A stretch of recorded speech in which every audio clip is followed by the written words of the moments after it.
اعوذ باللہ من الشیطان الرجیم بسم اللہ الرحمن الرحیم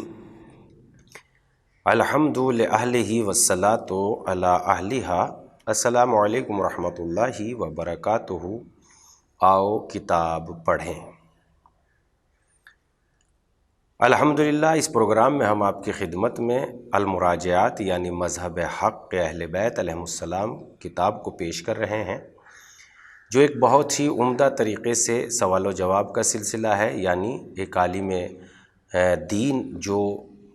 سنی مسلک سے تعلق رکھتے ہیں، سلیم البشری، انہوں نے سوالات کیے، اور ایک عالم دین جن کا نام شرف الدین موسوی، انہوں نے جوابات پیش کیے۔ اس کتاب کے پیج نمبر 44 تک گفتگو کا سلسلہ پہنچ گیا تھا۔ آئیے گفتگو کے سلسلہ کو پھر شروع کرتے ہیں۔ اجتہاد کا دروازہ اب بھی کھلا ہوا ہے۔ یہ بھی غور طلب امر ہے کہ اجتہاد کا دروازہ اب کیوں بند ہو گیا، جبکہ ابتدائے زمانہ اسلام میں پاٹو پاٹ کھلا ہوا تھا۔